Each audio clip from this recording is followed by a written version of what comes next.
Hello, everyone. Good afternoon on this lovely summer, September 18th. Hope everybody had a good summer, or since the last time we met. We're just going to give folks maybe another minute or two. I still see kind of folks joining. Um, and then we'll get started. A few things to cover today and hopefully answer any questions that you might have as usual.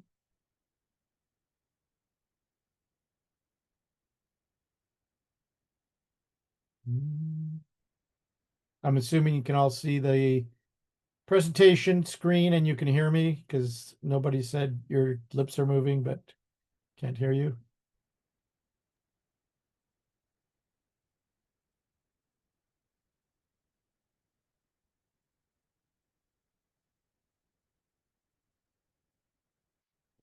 All right, I think that looks like there's nobody in the waiting room or anything. So we will get started. As I said, good afternoon. Great. Thanks, Yvonne, for confirming that you can hear me. Um, Welcome to our September meeting of the Health and Safety Excellence Program Group. Few things to go over, some reminders, and then any questions.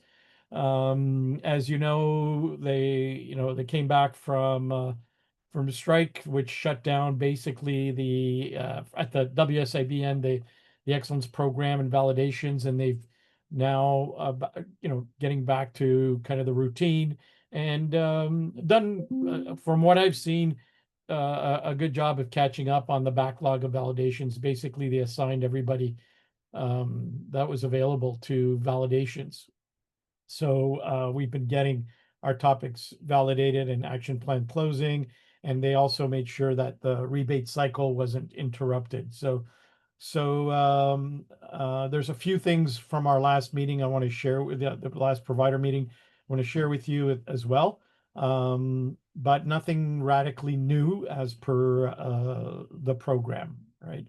So let's take a look at the usual kind of reminder update that I do as far as tracking where you're at on your cycle, your expiry date, and reminder that your actual expiry date is 4 weeks prior to the portal expiry date. So you really, as I send out, acknowledgements when I approve topics, I send you two dates.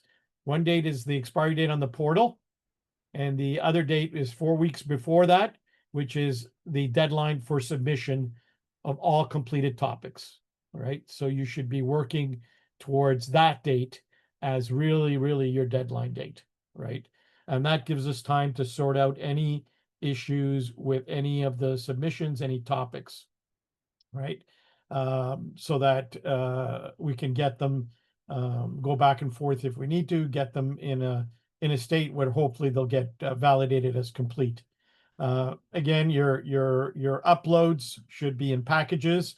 So, slowly but surely, everybody's starting to do that. I still get people uploading a bunch of files and we don't, it's not always that clear whether it's a plan, do, check, or even act file. So if we put it in packages and we name them plan evidence package, do evidence, check evidence package, then that makes a lot easier. And it also is a good way, again, to align it with your evidence story, right? When you upload everything, each package should match the list of the evidence that you have listed in the evidence story document, right? So, and then again, make sure you change it from draft to ready for review and send me an email. All right. On your evidence story, again, keep it in Word. Send me, if you upload, you don't have to upload it. A lot of people convert it and upload the evidence story in PDF. You don't have to do that for the evidence story. And when you send it to me, I prefer it in Word so that I can, when I do my review, I can type my comments right in the evidence story when I send it back to you. So keep the evidence story in Word, and you don't have to do that extra work to switch it to a PDF. as typically most people do with their evidence. Again, in your evidence stories, especially in the do, because there's a lot of pieces that sometimes are in the do, put the page numbers in the evidence story on the list of evidence, the page number where that item is found on your upload. It makes it much more organized. It's also a way for you to verify that everything that you listed in the list actually was uploaded, right? Sometimes there are things in the list of evidence, and then when I go look for them, I can't find them. So you're going to get a comment, don't see this in the upload, don't see this in the upload. So if you had your page numbers, it's going to force you to almost audit yourself to make sure you actually uploaded all the evidence that was listed. All right. Or remove that item if it's something that you're not going to upload, right? So that everything matches, right? Again, remember, no third-party links, no videos. I don't think anyone's doing that anymore. Videos are okay as long as you can actually upload them within the 50 megabyte per upload size limit. So each upload has a 50 megabytes. So you can do short videos. It's just that you can't put an external link to a cloud for the validator to go and look at. So there have been people uploading short videos, and it works fine. Make sure the evidence story is fully completed. Don't leave any blanks. And they're starting to get a lot more stickier on, in the do evidence, the steps that you did for implementation, date them. And it does make sense, because then it gives a sense of chronology of when you did each item. So when did the communication go out, the date, in an exact date. It doesn't, if it varies, then it's fine, but at least it gives us that. So the communication, the training, and when you did any other of the specific items, then put a date in the evidence story in the activity column when each item was done. So that the validators do like that, because it shows them kind of the flow of how you implemented the topic. All right. The dates also help you, because then when you get to the check, you are going to make sure that it's at least 10 weeks or more after you completed the do. So still get a few people sending stuff a little bit early, and I'll send it back and say, you got to redo it, do it again, and making sure that you've got that good at least 10 weeks in there. That's kind of what they're looking at now. It used to say 6 to 8, but that's a little bit too, and we get a little bit of pushback. So at least for sure the 10 to 12. And if you're not going to be submitting for a while, then and it's a month or two after, then do the check before you're ready to submit, right? And you've done your due 2-3 months ago, right? So do it as close to submission, because it'll probably be the longest amount of time between the due and the check. Okay. Remember, the act is always a direct result of what you find when you do the check. Okay. I still find a few people putting act stuff which is related to their implementation of their topic, and that's not what act is. Act is responding to any gaps that you found in the check. If you didn't find anything, don't leave it blank. Just put, our check showed that we're following our procedure, right? And we'll continue to monitor, right? So just put a note in there for the act. All right. And then you're going to upload it with the packages as I talked about in the previous slide. So that's kind of just a quick reminder each time I go over, kind of every time I run into a glitch, I update these slides. Are there any questions on this process? Most of you here are veterans, so none of it should be new, but we've tweaked it and added a few things to make it better as we go through. Any questions on the evidence packages, evidence story document? Right. Remember, when you get your topics approved, the email that will follow will give you a basic template evidence story for each topic. So I now have almost pre-filled with the minimum kind of activity and minimum evidence list. So be careful not to remove anything from the bare bones template. What I'm hoping is you're going to add anything, but if you remove anything from the bare bones template for that topic, you're probably removing enough that you're not going to have enough evidence. So if you do want to remove stuff, always just check with me before you start taking things out of the evidence story template for that particular topic. All right. I didn't see any questions, so we'll move on. So this is an update. So for those of you that were here at the last meeting, you would have, I did go over the topic selection exemption. At that time, they had put a December 31st to be reviewed.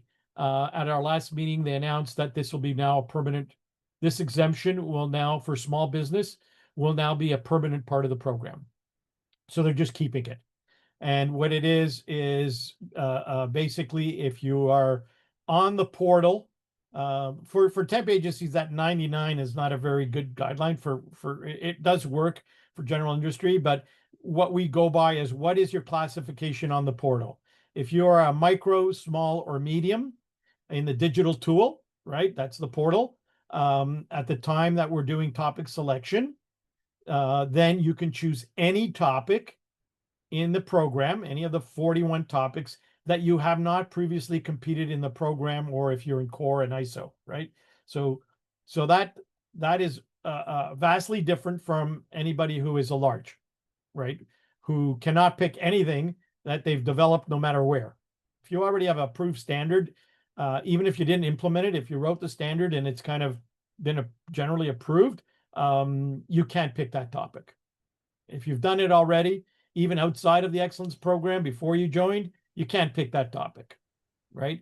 You can't pick a topic to improve something you already have, right? So those are the restrictions for large employers, right, on the portal. So this is good for small businesses because you can if you already have a lot of topics done, you can still redo them. You're gonna have to re-implement them, rewrite, kind of update the standard, redo the train. So you have to do the full evidence story for that topic. So you can do a full refresh on it and then get recognized for it. Even before, I said if you did it in safety groups, you can't do it. Well, this doesn't apply for small business, right? Even if you did them in safety group program, they're letting you do it again, in essence, right? But again, only for small business. All right. So there is no longer the deadline on this. So that's something new in the program. They're going to update the program manual eventually with all the kind of the things that have been changed since January.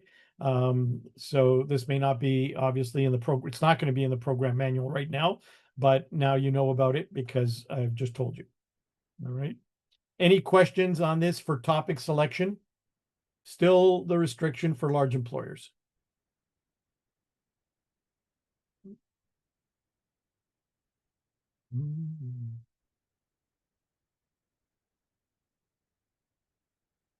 All right.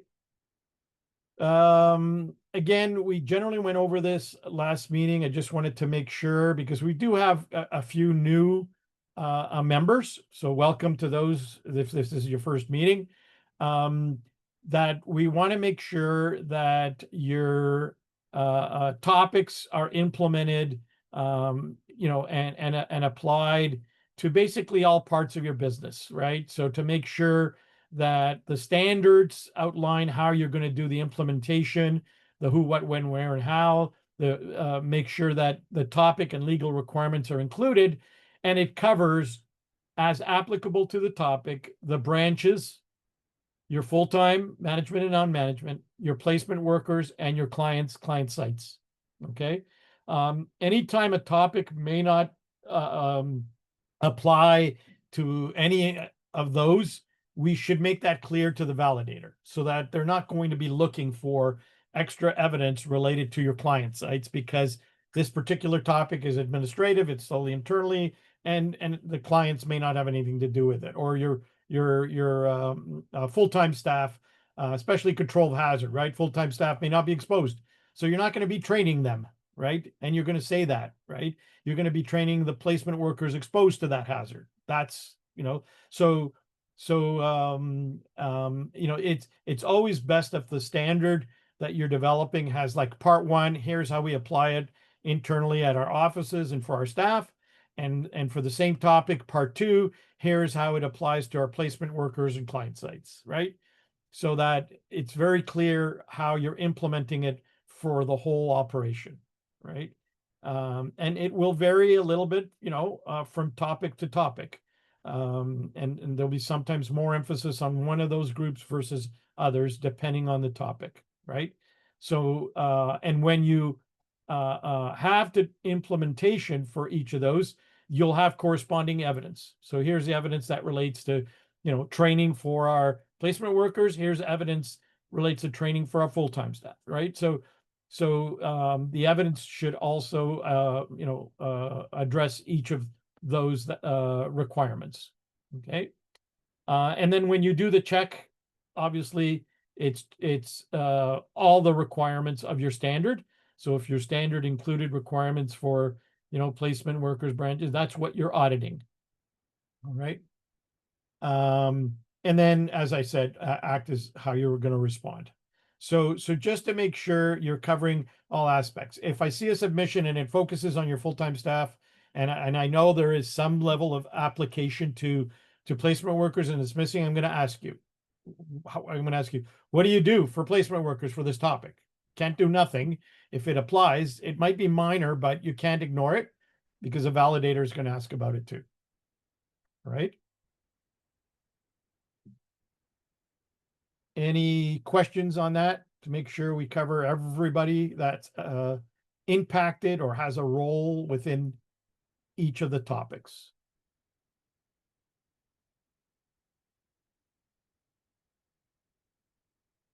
Mhm.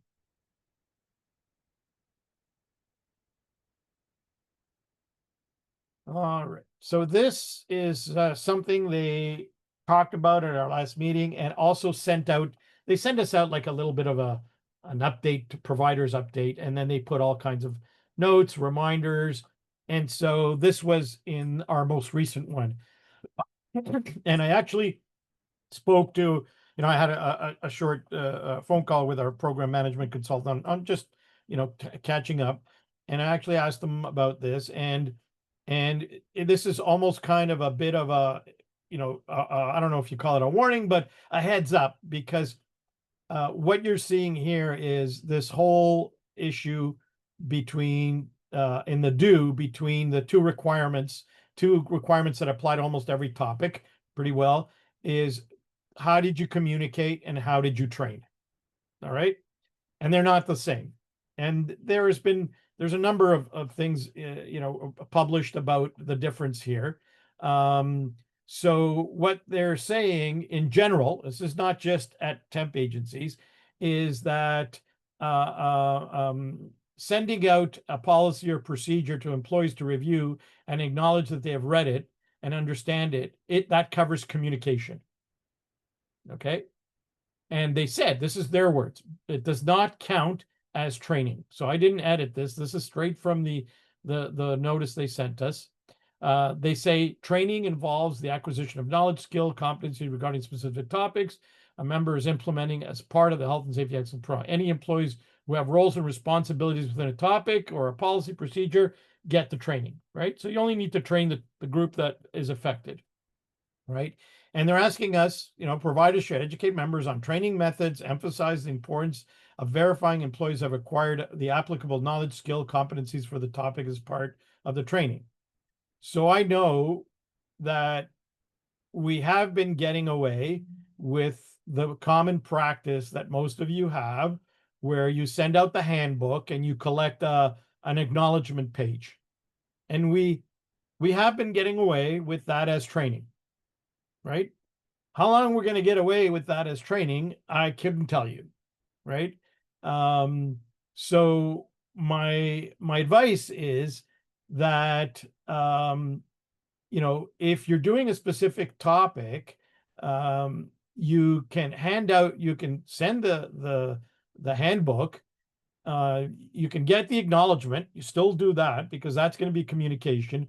But for that particular uh, um, group or within the cycle, you you may want to send out something like a 4 questions related to the topic. You don't have to send out a questionnaire or a survey or a questionnaire on the whole handbook, okay? Because that's not what you're submitting for. You're submitting for a topic. So you get the acknowledgement, and then if you're doing the I don't know, accident reporting topic, then there'll be 3 or 4 questions that go out and you collect back as many as you can. I know you're never going to get 100%, but if you get a good sampling, about 20%, then that will be a good a good sampling of evidence that you can upload, right? The result, here's or you give them a stat. We sent out, here are the 4 questions. We sent out, 30 or 50 or whatever we got back, and everybody scored 80%, whatever. So give them an idea that you actually did something to verify that there was a knowledge transfer. All right. So there's a question. Are they still accept attest? To me, an attestation is the same as the acknowledgement, right? Receipt of understanding, or proof. You could, like I said, that's what we've been doing.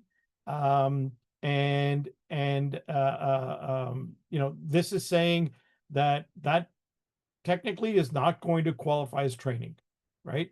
So sending it out and having them read it and then sending back that I understand it, right, and follow it. Like I said, we've been getting away with that, but I cannot guarantee how long more we're going to get away with that without them wanting some two-way communication, right? So in a classroom setting, you have a Q&A. So in the evidence story said there was a Q&A. So that's telling the validator that there was some two-way communication. Unfortunately, when you send out an email, right, just getting back, I've read it and I understand it, is not necessarily an opportunity for there to be, some question Q&A or feedback or anything like that. And that's why, relying on the attestation, as we have been only, it might start to come back that, that is not qualified as training. Like I said, you could keep trying, we can keep, and then eventually, based on the program management consultant said, you might start seeing some pushback because they're kind of giving us the heads up here that, you have to have some feedback mechanism, right? And it's not a 20 question, 4 questions. That's all. Something to show there was some communication between you and that placement worker on their understanding of the key parts of that they need to know, right? And a lot of you do quizzes for your internal staff, right? I see that. But you don't do the same thing. You train them or whatever. And even some of you that have like a short video that you do that you send, you do a little bit of a quiz for your internal staff. But when it comes to placement workers, it's not, some of you do, some of you, but it's a small percentage that actually do some sort of I don't know, you can call it a quiz, a questionnaire, a knowledge survey, whatever you want, where you send it out and it comes back, right?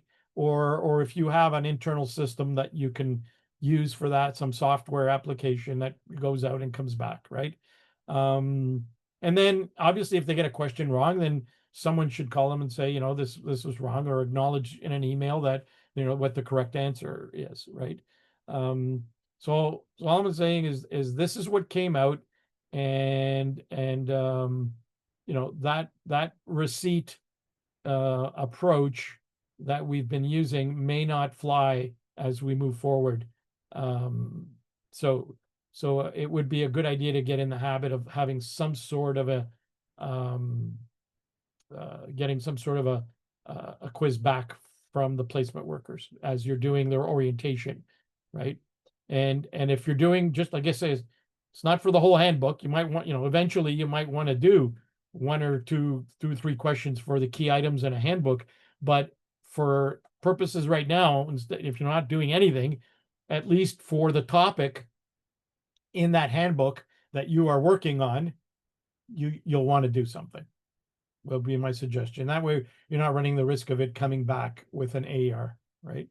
Or you're going to get a phone call. What do you do, right? And if you tell the validator, oh, this is what we do, and the validator, didn't get an answer that, substantiates some good feedback, then they'll probably say, okay, and then you'll get an AR, right? So hard to tell how they're going to go with this, but it's telling you right here that just an acknowledgement is not enough. Right. So, all right. Any questions? And I understand, Caroline, what you're getting at, but anybody will sign anything, and agree to anything. And so does that really, just because they signed it, does that really mean they understood it, right? I mean, from a due diligence point of view, that won't get you anywhere. I mean, if something went to court and you use that as training in court as charges, that won't fly, right? So that's easy to negate as good due diligence. Whereas at least if you had, here are the questions, they answered them correctly, right? That's a little bit more than just, I have their signature with the date, so that's kind of how they're looking at it.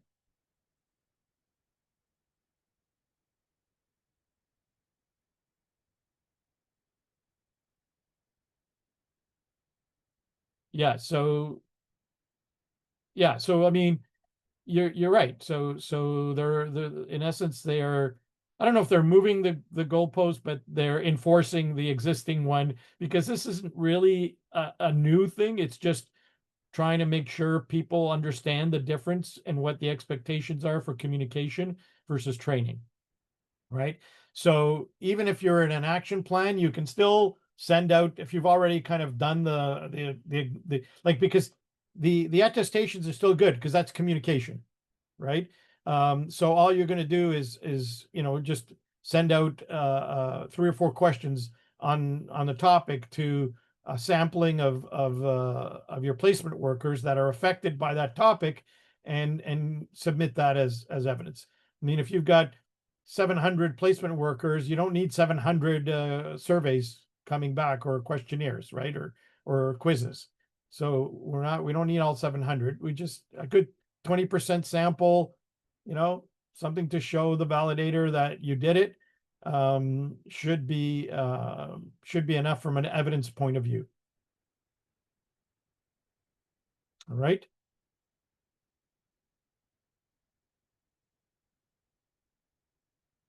Any other questions? And you can unmute and speak, by the way, so you don't have to type.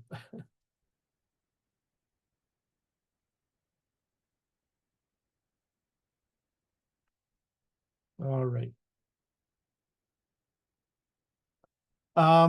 This is just an update that there is, some of you have attended the little webinars that WSIB puts on. They had stopped them prior to the strike, and they're doing, they're trying to do a little bit more and more. So the next one on the schedule, if you're interested, it's on the develop, which is kind of the do part of the action plan. So generally they go over all the components of what is due, and how do you what would be the requirements. And that one is on Friday, September 26th. So that's the next one. And then I don't know if they're going to do any more in the fall, or they may wait till the new year.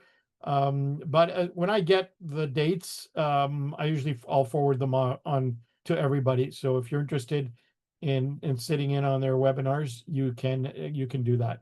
So this is the only one left right now that they sent us the dates for. And if more come, then I will certainly let you know. All right. And the last thing I wanted to cover is this document that I send out pretty well every time I approve topics.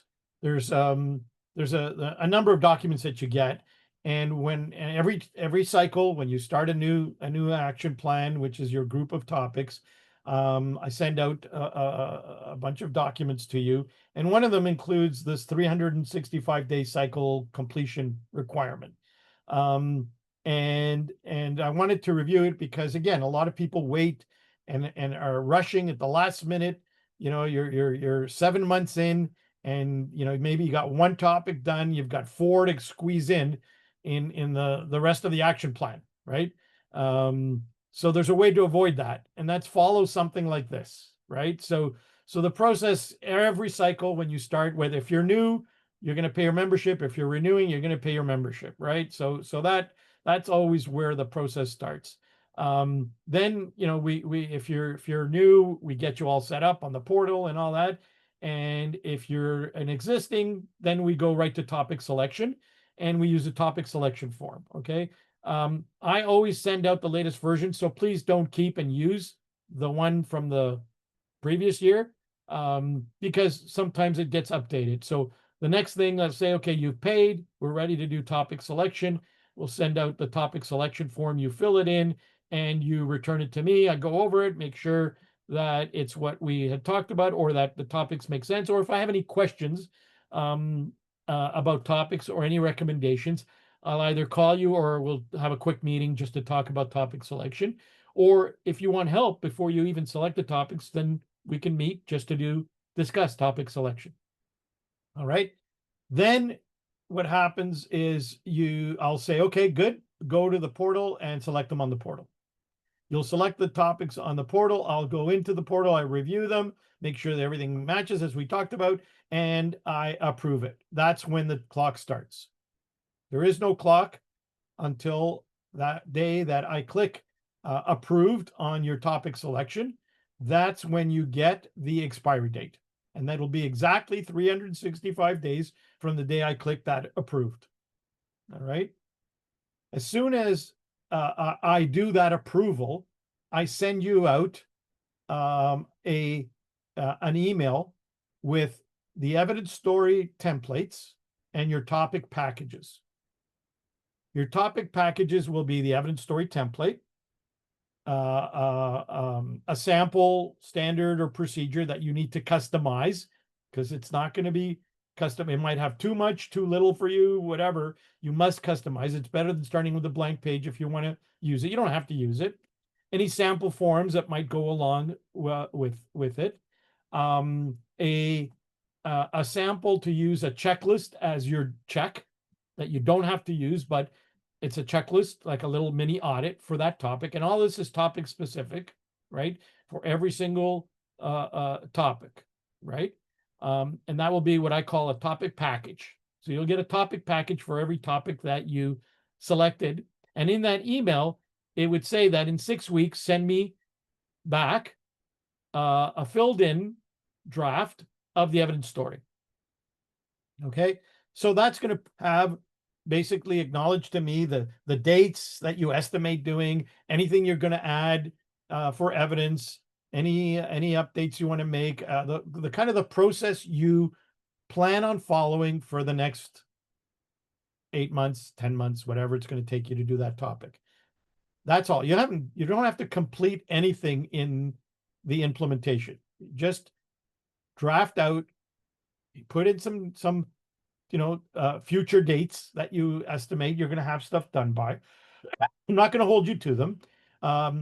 Update the evidence list if you're going to add things or modify it, and then send it back to me. And that's going to be for each topic. So you got 6 weeks to kind of fill in the blanks on the evidence story for each topic. I get that back and I take a look at it. If I have any questions about it, I'll give you some feedback. Otherwise, if they look good, then I won't bother you for another couple of months, because unless you have any questions, you're feverishly working away at implementing those topics, right? Then as you move through that, at about the 5-month period, if you haven't already finished a topic, you should be at least one topic, which means you've uploaded it to the portal for my review. Okay. And that's the instructions there on step 9, right? And if I have any questions that need us to talk, feedback, we'll be doing step 10 on that topic submission. So about 5 months in, one topic. About 7 months in, 2 topics at least. About 9 months in, 3 topics should be done, and you've uploaded for my review, and I've said. About 10 months in, 4 topics, and at the 11th month, if you have any topic, the 5th topic should be done. So now we've got that 4 weeks if we need for anything that's left over, right? So instead of saving and or forgetting about the excellence program, and then you get an email, oh God, I have to work on these topics, and then all of a sudden feverishly trying to get all the topics done before your expiry date, right? So if you kind of work out your schedule, and this is like the maxes, right? So you could work much faster. A lot of times, a lot of topics are done together. So you can do two topics together and then submit them both together. And then slowly you're getting stuff off your plate instead of all 5 topics being on your plate till the last second, right? And then steps 15 is only if we get AERs, the process. So remember, if you get an AER, I will be sending you the AER response form. If you don't want to use it, just say, I don't want to use your form. That's fine. You can use whatever you want to respond. But the AER response form that I created is for a specific purpose to make sure we cover the key points that the validator wants you to address. Okay. You do the AER requirements, you send them to me, I review it. If it looks like you've addressed them, then I'll send it in for revalidation. And then that's basically, hopefully it'll get marked complete. All right. And then you'll get emails, but your topics go through 2 steps, 2 phases, right? 2 statuses. A topic is in progress, which means I've sent it. Okay, or well, it's 3 actually. Draft, which means there's nothing in the portal. Okay, or it'll be in progress, which means I've sent it for validation, or incomplete, which means it didn't pass at all, right? Or it'll be draft with an AER date, so it still means there's nothing there for the validator, right? What you want is to track them to get them to complete, and right. So that's what happens at the topic level. At the action plan level, okay, once all the topics are complete, the action plan status changes to pending closure. So you'll see if you look at where your action plan is, I think it's on your desktop on your main page for that action plan, it'll give you the status, right? Right now, if I've approved it, it's in progress. That means you're working on it. That's the action plan, not a topic. Then the action plan, when all topics get marked complete, goes into pending closure status. And that means the WSIB is doing a final review to make a decision on whether you're going to get an on-site validation or not, and to make sure you don't have any outstanding fines, you've been charged by the ministry or had a fatality, which may exclude you from the program. All right. Once they do that and they make that decision, it goes to closed. When you see it's closed, that means unless they usually tell you haven't been selected for an on-site, but closed means you haven't been, means it's done. Your action plan is closed, right? Anything that's been marked complete will go for rebate, right? And you get a notice, you'll get an automatic emails come from the system telling you that your action plan is pending closure. And then following that couple of weeks, you'll get another email from the system saying your action plan is closed. That closed date is the date that puts you in the queue for the next rebate cycle that is already published in the rebate schedule. So if you're wondering when you're going to get your rebate, look at the close date, look at the rebate schedule, and that'll tell you it's usually the end of the month on the published month of when the rebates go out. So for example, any closed action plans from August 1st to October 31st will get the rebates the end of November of this year. If your action plan closes November 1st to December 31st, you'll get your rebate at the end of January 2026. Okay, so that's kind of how the process works. So I published this, I created it so people would get, keep flow of their action plan. I urge you to follow it, because getting 4 or 5 topics at the last week before expiry date on the portal is not good, right? It's not fair to me. Now I have to, do all the reviews, and then if there's a lot of things to fix, you may not have time to fix them, right? And then you start begging for an extension, and really that's not a good reason for me to give people extensions. It's like, back in school when, oh, I didn't have time. Can you give me a little more time on my assignment, right? We go by the expired. And again, I'm not sending you emails for every day or every week. You need to track it. And if you miss the dates, you miss the dates for those topics or for your action plan. You didn't submit, and it expires. It expires. Once the portal expires it, there's nothing I can do. All right. Questions? So I just thought I'd review that just to make sure people are staying on top of their topics as they go through the action plan. And I usually don't bother you unless you have a question or an issue with a topic you're working on. I let you work on it, and then you'll get the 30-day notice from the portal expiry. I see that on the portal as well. I don't get the notice I have to go on the portal and see who is expiring, right? And so when I see that 30-day notice, I expect, because that's the 4 weeks, I expect you've submitted all the topics. So you're already, when you get that 30-day notice, if you haven't sent anything in, you're already way overdue. You're already kind of expired in essence, because you haven't sent me anything, right? So if you're in that 30-day window to your expiry and you haven't finished everything, then you're like, anything you still have left is already overdue. All right. Any questions? Right. And again, if you know well ahead of time, you're not going to work or finish a topic, just send me an email to defer it, and I'll defer it on the portal. That way, at least I know not to expect it also, right? Because you may know, oh, I'm not going to work on that one, but I don't.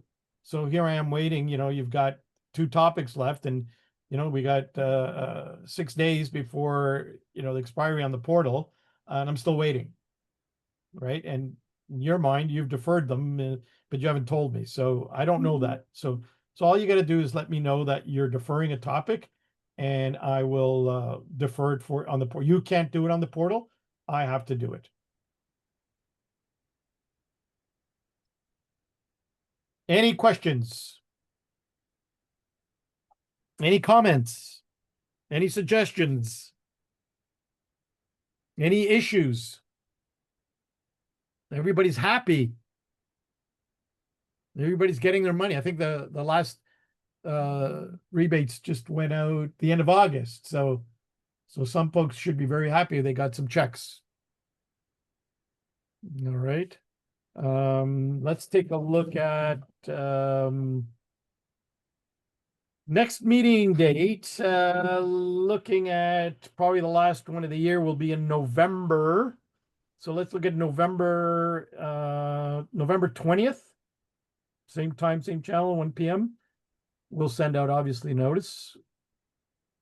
So yeah, so you can mark your calendars for November 20th at 1 p.m. It's a Thursday. All right. And I'm sure I'll be talking to many of you, some of you, or emailing with many of you between now and then. So enjoy the rest of, well, maybe summer, another week or two, and then fall. And then we'll talk to you in November, because we'll be getting very close to end of fall and beginning of winter, unfortunately.